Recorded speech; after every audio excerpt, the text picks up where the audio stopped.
السلام علیکم ورحمۃ اللہ وبرکاتہ۔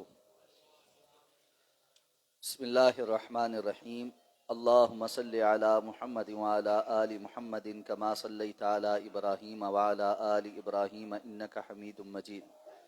اللہم بارک علی محمد وعلی آل محمد کما بارکت علی ابراہیم وعلی آل ابراہیم انک حمید مجید۔ عن مرداس الاسلمی رضی اللہ عنہ قال قال النبی صلی اللہ علیہ وسلم يذهب الصالحون الاول فالاول وتبقى حثالة كحثالة الشعير او التمر لا يبالهم الله باله، رواہ البخاری۔ حضرت مرداس اسلمی رضی اللہ تعالیٰ عنہ بیان کرتے ہیں، جناب نبی کریم صلی اللہ علیہ وسلم نے ارشاد فرمایا، نیک لوگ آہستہ آہستہ دنیا سے اٹھتے جائیں گے، جو جتنا نیک ہے وہ اتنے جلدی اس دنیا سے اللہ رب العزت کے حکم سے چلا جائے گا۔ وَتَبْقَى حُثَالَةٌ كَحُثَالَةِ الشَّعِيرِ أَوِ التَّمْرِ، اور پیچھے ایسے بیکار قسم کے لوگ بچ جائیں گے جیسے کھجور کا ردی مال یا آٹے کا چورا یا بور جو ہے وہ پیچھے بچ جاتا ہے، جس کی کوئی حیثیت نہیں ہوتی۔ لا یبالہم اللہ بالا، اور وہ ایسے لوگ ہوں گے جن کے بارے میں اللہ رب العزت کسی قسم کی کوئی ان کو حیثیت نہیں دیں گے، اللہ کو کوئی ان کی پرواہ نہیں ہوگی۔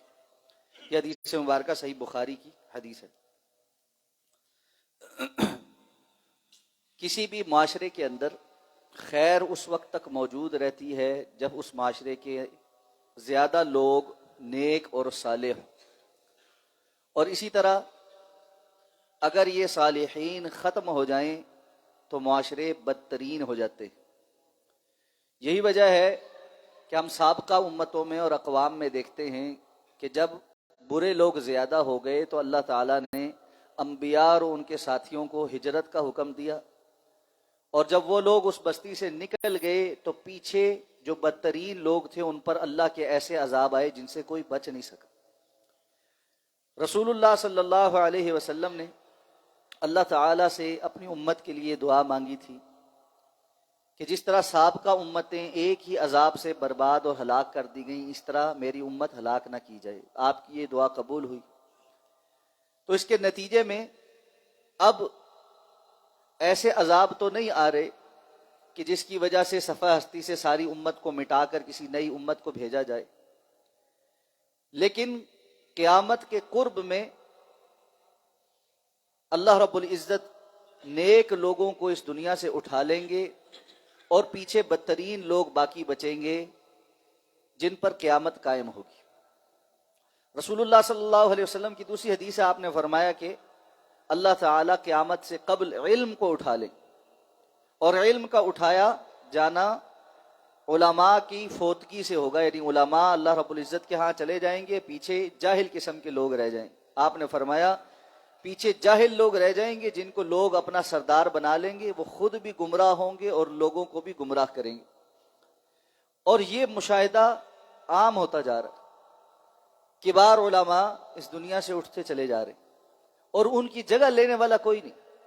متبادل نہیں، اور پیچھے جو لوگ ہیں وہ بڑا سطحی قسم کا علم رکھتے اور اس کے نتیجے میں فتنوں کے اندر بھی مبتلا ہیں اور دوسروں کی گمراہی کا سبب بھی بن رہے۔ کتنے ہی مسائل ایسے ہیں کہ بار علماء عامت الناس میں ان کے بارے میں گفتگو نہیں کرتے تھے۔ اس کا مطلب یہ تو نہیں ہے کہ ان کے پاس اس کا علم نہیں تھا، لیکن وہ جانتے تھے کہ یہ مسائل، خاص طور پہ تاریخی واقعات اور تاریخی مسائل جو امت کی ایک تاریخ کا حصہ ہیں، انہوں نے آج امت کو کوئی فائدہ نہیں دینا، بلکہ لوگ ان میں الجھ کر بہت ساری ایسی باتوں اور بحثوں میں پڑ جاتے ہیں جن کا کوئی فائدہ نہیں بلکہ انتشار پھیلتا ہے۔ تو اس لیے وہ کبار علماء عامت الناس میں اس پر گفتگو نہیں کرتے تھے۔ ہاں، کہیں علمی بحث ہے، کہیں علمی نشست ہے، اس پر کوئی بات کرنی ہے یا کتاب لکھنی ہے یا کسی چیز کا رد کرنا ہے، وہ کیا کرتے تھے۔ آج کے دور میں یہ ایک عام سلسلہ بن گیا ہے، ہر کسی نے اردو کی ترجمے کی 4 کتابیں پڑھنے کے بعد اپنے آپ کو عالم سمجھا، آپ ان سے 2 لفظ عربی کے بولنے یا سمجھنے کی کوشش کریں، ان کو نہیں آتے۔ سوشل میڈیا موجود ہے، ویڈیو بنانی بڑی آسان ہے اور دوسروں تک اپنا پیغام پہنچانا بھی بڑا آسان۔ اب یہ صاحب بیٹھ کر گن گن کے ایسے مسئلے نکالتے ہیں جن پر کبار علماء نے گفتگو نہیں کی، اور ساتھ یہ بھی کہتے ہیں جی دیکھو یہ وہ مولوی اس لیے بیان نہیں کرتے ان کے مسئلے خراب ہوتے۔ بھائی یہ بات نہیں ہے۔ آپ مشاجرات صحابہ اور تاریخ کے بعد کے واقعات سے کیا ثابت کرنا چاہتے ہیں، یا کیا نکال لیں گے؟ امت کو اس سے کیا فائدہ ہوگا سوائے اس کے کہ لوگوں کے دلوں کے اندر بعض سلف کے لیے بغض پیدا کرے۔ اس لیے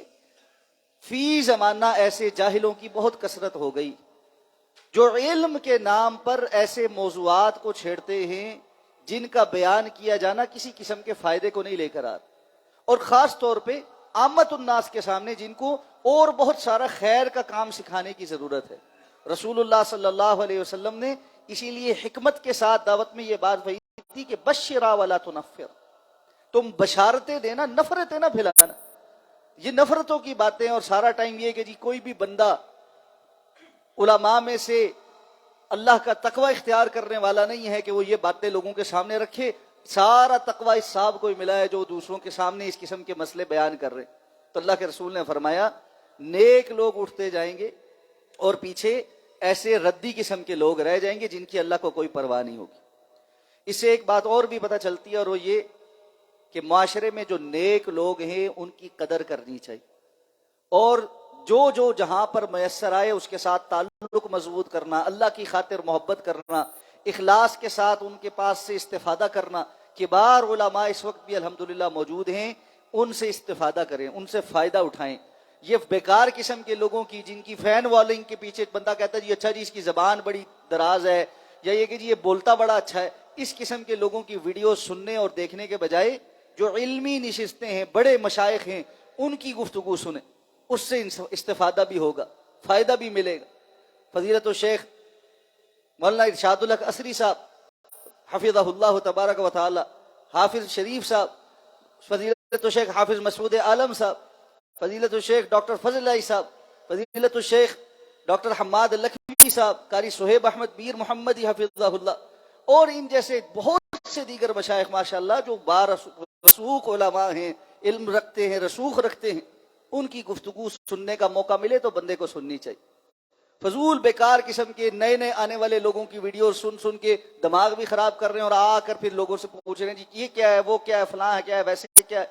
اور نتیجہ علمی بھی کچھ نہیں، نہ علمی کوئی خدمت ہو رہی ہے، نہ تقوی اور للہیت کے اندر کوئی اضافہ ہو رہا ہے، نہ عمل کے اندر کوئی اضافہ ہو رہا ہے۔ میں نے اکثر دیکھا ہے ان بیکار قسم کے لوگوں کو سننے والے آہستہ آہستہ عمل سے بھی پیدل ہو گئے، وہ خود بھی عمل سے پیدل ہے اور یہ لوگ بھی عمل سے پیدل ہوتے جا رہے ہیں۔ تو کبار علماء کی صحبت اور ان کی باتیں سننے کی کوشش کریں، اس لیے کہ جب یہ نہیں رہیں گے تو ان کا متبادل بھی نہیں میسر آئے گا۔ آج اللہ نے توفیق دے رکھی ہے، ان سے فائدہ اختیار کر لیں۔ آخری بات جو اس حدیث سے پتہ چلتی ہے، جب یہ حالت ہو جائے کہ لوگوں میں سے نیک لوگ اٹھ جائیں تو معاشرے میں ایسے لوگ رہ جاتے ہیں جن کی پھر اللہ کو پرواہ نہیں رہتی، وہ کس حال میں ہیں، ان کی معیشت بری ہو رہی ہے، ان کے دنیاوی معاملات برے ہو رہے ہیں، ان پر بیماریاں آ رہی ہیں، آفتیں آ رہی ہیں، وہ دعائیں کر رہے ہیں نہیں کر رہے، اللہ کو ان کی پرواہ نہیں رہتی۔ وہ دیکھ رہے ہیں، ہم لوگ ہاتھ اٹھا رہے ہیں لیکن دعائیں قبول ہوتی نظر نہیں آ رہی۔ کیوں نہیں آ رہی؟ اس کے جو اثرات اور وجوہات ہیں کہ معاشرے میں برائی بہت کثرت کے ساتھ پھیل چکی ہے۔ اللہ تعالی ہمیں اس برائی سے اجتناب کرنے اور نیک اور صالح لوگوں کا سے استفادہ کرنے کی توفیق عطا فرمائے۔ سبحانک اللہم و بحمدک، نشہد ان لا الہ الا انت، نستغفرک و نتوب الیک۔